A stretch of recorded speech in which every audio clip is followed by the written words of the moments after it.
Hi guys, welcome to another episode of I Have Questions with Maggie. So today I am here to do a personal rant. Um, Pardon me for that. These are not usually the topics that I dabble into. These are not the topics why this platform was created. But some of the things that came up because of these topics are things that hit home. And I just want to vent. Actually, I want to vent. I want to understand where exactly we got this thought process that Nigerian girls do not want to work. I want to know where we got it from. I want to know when it became a thing that the minority makes the rule. When did we all become culprits of the very thing that is being financed, funded, watered by the people who complain about it the most, by people who invest in it, by people who would. I am a considerably decent girl. I am very principled. I have a very healthy moral compass. Um, Not even according to any, I was going to say according to all standards, but you don't even, you compare when there's something to compare to. And this is not me trying to toot my own horn, but because I know myself and I know how I was raised. And as much as I try to do everything possible to keep being this person, to just mind my business and just do my job, earn a decent living, and just, exist. At every point in time, there is always somebody somewhere trying to use something that is important to me as a tool against me. Now, why I said this topic hits home is because a lot of people are taking this whole Burner and Sophia thing as, oh, she's in the street. That's why she gave him a prize. First of all, I do not have a personal opinion concerning the transaction that they have. They are adults. People do things. People do worse things. It's only the ones that get out that we know about. Yeah.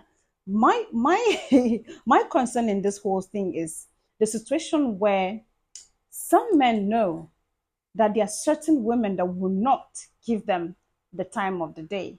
There are certain women that do not play like that. There are certain women that on a normal day they will not deal with them, not because they don't like them, not because they don't respect them as a person, not because they won't even be friends with them, but they will not roll in the shits with them. So what do? If they have something over you, let me say a job, in this case, money, he offered. And most of these cases, because these men know that these girls wouldn't deal with them because of certain situations, then they start making outrageous promises. I don't have anything against whatever anybody chooses to do. Like I said, everyone has a price at some point. It only hits home when somebody uses something that is like your means of livelihood and then is dangling it like this, and they're trying to make you feel as if you don't see the game they're playing. At the end of the day, they try to make you feel as if they are playing smart. They play the fast one on you. Or there are women who are an ego boost. There are women who you see, and it's not because they're the prettiest in the room. It's not because they have everything. It's just an aura. It's just the way they carry themselves. It's just something about them. There's something that's there's just something about them that makes certain kind of men feel that if I will have to do anything possible just to have it in my bucket list that I did something with this person. Now take it from a girl who attracts all kinds of men. Literally. I want guys come on to me and be like, oh Maggie, I really like you from afar, but like you're too self-aware and I can't go on with this. That tells you that men know exactly what they're doing. Let's keep that aside. Then there's this category that comes and be like, oh Maggie, I do not, I mean, it would take a lot to maintain you. First of all, mind you, I have not said anything at this point. Anybody that knows me know that I am very reserved. I don't talk a lot, except when I sit here. I don't talk a lot, especially when I meet people. I just, hold back and hear them talk. And I'll be like, oh no, it will take a lot. You look like, dollar girl and all that. I'm like, it's ringing in my head. So I can afford that. But we can just be friends. And I'm looking at them like, what, you already put a price on me even when I didn't say anything? And they're the ones that come and they look at, they know they do not want to, because the only things men can offer you, there are two things. Like I said, there's a price for everything. Nothing is free. Is it that they offer you commitment or they offer you money? And most times, most of these men already have commitments. Even the ones that don't feel that they cannot offer you that commitment at that time. But for some reason, they still want to fuck with you. And this is coming from a place of selfishness. This is why I said these are the people that propagate this thing, and yet they complain the most about it. You know, they do not want, they cannot offer you that commitment at that time. So the ones that do not have the money start faking that commitment. They lie, they sell you dreams, they build a freaking castle in the air. And if you don't catch on to it quick enough, you fall for it. And before you know it, you're left in the desert high and dry. And then you start questioning yourself, like, so now this person play like this. Why I not bill? Why I not do this? Why I not do that? I know they are. So sometimes when I tell you people that before you come out on the internet and open your mouth, wow, Nigerian girls are this, all Nigerian girls are prostitutes, all Nigerian girls don't want to work. Call girls around, decent girls around you, and talk to them. Have honest conversations with them. Ask them why they've made the decisions they've made. The ones that have decided, oh, you know what, I can't deal with this anymore. Ask them what inspired it. I know it is not all men, but Nigeria is a shitty place that people get away with just about anything. And if you know the extent some of those men with money and power would go, you see, the reason some of us are the way we are is not because we can't bite back, but because we were raised and we have a huge conscience. But if some of us decide to follow men, some men, the way they approach us or the way they move around us, Jezebel will sit down and take notes. But we don't, because somehow we have the fear of God. And we pray that no man is able to frustrate us to the point where we lose it. So, these men, they have also been, I was talking about the categories of men that I've encountered. There have also been some I've encountered. And you come with brilliant business ideas, brilliant proposals. Or maybe they're the ones that even reach out to you. Like the recent one that happened, it was the man that reached out to me. Maggie, I know that you used to do this hospitality. You want to, build this and this. How can we come together and make this happen? So it was a very great conversation. We spent the entire afternoon discussing ideas. I even brought in mine, meshed with his. We discussed, we talked. At the end of the day, I went home. He went from offering me 20% to 4% to 2% to 1%. At that point, I already knew where this was going, so I just left it there. Later on, he said to me, Maggie, you know what? Our ideas are brilliant. I know we can do this and we can do this, but left to me alone, I just want you to be, if I could afford it, I just want you to be my babe. How did we go from here to here? How? Nigerian girls don't want to work? And there are lawyers that I know that we went to school together that are in the UK, treating, packing, attending to sick people, attending to old people, packing shit, literally. Brilliant, smart ass lawyers. They could be anywhere in the world shaking bum bum in a yacht. Nigerian girls don't want to work. That hits home. That pissed me off. That triggered me in ways I did not know was possible. That triggered me. Now, I understand that some of you will say we all have a choice. Yes, there are choices. Some of us have refused to play because we understand the dangers, because we understand that personally we have a future, we have something to lose. And it's not even about these people. This is one thing that I always preach on my platform. Do not deal with people who have nothing to lose. Personally, I know I have a voice. I know I have a platform. I know I'm building a community that in the future is going to make an influence, is going to impact people. I don't want to do something that tomorrow is going to taint it by any means. Am I playing too safe? Yeah, sometimes. Somehow I am. But there are people that, they just do it because, yeah, they want to get this done. And there are people that they have gotten to their elastic limit. And so there's not much choice there.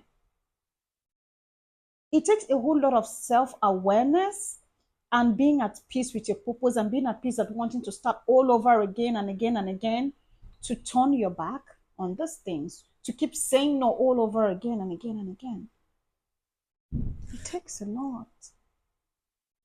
You don't work in our shoes. So it hurts when some of you just come to the internet and open your mouth. Nigerian girls, Nigerian girls, that. Nigerian, you have sisters, bro. If you don't talk to your sisters, if you don't talk to your female friends, talk to your mother. Talk to them. Some of them are still honest enough to tell you the truth. Talk to them. Now, like I said, I do not have a personal opinion concerning Verna and Sophia because those ones are super rich people thing. Sophia did not have any reason. She did not have any reason whatsoever to sleep with Burna Boy. First of all, they're like polar opposites. Their paths would never have crossed if Burna did not stumble into money and fame. She was an ego boost for Burna. She was a conquest for him. That is why he had to make outrageous promises to get her attention. She still ended up getting the Lambo for herself, which she already started. So she had no business whatsoever making that decision. None. But when we're speaking about the average Nigerian girl, which is the person taking all these bullets here, now telling that all of you are in the street, all of you are hook up and semi hook up girls, it hurts me. It triggers me because I know. And the reason sometimes I don't even talk about these things is because the people involved are people I also respect. And people I also hold in high regard. Like, I know no matter what, it's because of the way the society has become. I don't even entirely blame them. So they get these things at every turn, at every, nook and cranny. So why should your case be different? It takes you actually holding your fort, putting your foot on the ground and keep doing what you're doing for them to, it takes time, don't get me wrong, for them to actually realize that, yes, there's actually something different about this person. And guess what, dear Nigerian girl, it's not every girl that these men meet and start making outrageous promises to us, start promising to buy, you ought to have value. You like, they already see the value. They already see that, this person, this girl, that she's not the one you just call for the weekend or for the night. That is now when they go out of their way. You can't be jumping on every available dick, every cartwheeling on dicks every weekend, and think that a man will see you and start making promises, and then maybe you start asking. This one, you don't even wait for them to promise you. You're the one that will now start asking, you start bidding them. Buy me iPhone 16 that you can't afford yourself. Buy me wig, buy me house, buy me things you cannot. If they buy you those things, how do you maintain it? How do you maintain it? People like us who come out here and tell you that we can walk away from anybody, it's not because our daddy is Babangida. Don't get me wrong. But it is settled in our mind. We know what we're about and we'll keep doing it. It doesn't matter how many times we start over, we're going to do it and we're going to succeed and we're going to break through at some point. You're not self-developing yourself, you're not learning any skill, you're not trying to do anything to improve your life, just by virtue that you're a fine girl. Just by virtue that you're a fine girl without morals, without principles, without knowing that not everybody should have access to your coochie. You see, we are all part of the problem. But where I would take it personally is when some of you people that do not know where to cut your coat according to your cloths, even you know that you are struggling, you live in a face me, I face you, and you want a Cardi B standard babe, and after you say Nigerian, I don't understand. And then you come on the internet and then you are angry because those girls that you feel you cannot afford, some other guy is doing things for them, and then you are feeling like the reason those guys are doing things for them is because they are selling coochie. Something is wrong with you, bro. Again, take it from a girl who attracts all this kind of people. and I've experienced certain things firsthand, it is two sides to a coin. Stop it. Let's stop it. Other people who are out there actually playing this, prostitution is the oldest trade in the book. It's the oldest commerce. It is the oldest profession. People have been doing this since time immemorial. It's not new. And who are the people funding it? The people who have the money to spend, the people who would rather give money instead of time, effort, and commitment.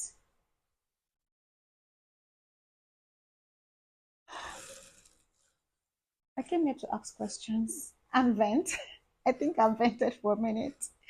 I'm actually heading somewhere, but I think we'll continue this conversation because there are so many facets to it. But, dear girl, by all means, if you can, keep your legs closed. Put a price on it. Yes, me, I'm telling you with my full chest. And that price should be so freaking high.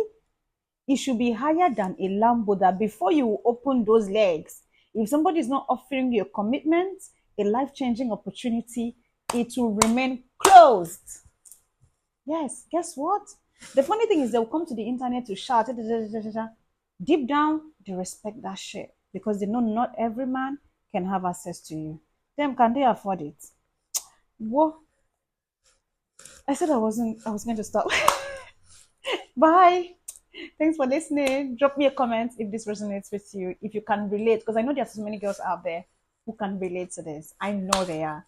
Drop me a comment, tell me hi if you can. Till next time when I have questions, my name is Maggie. Bye. Mwah.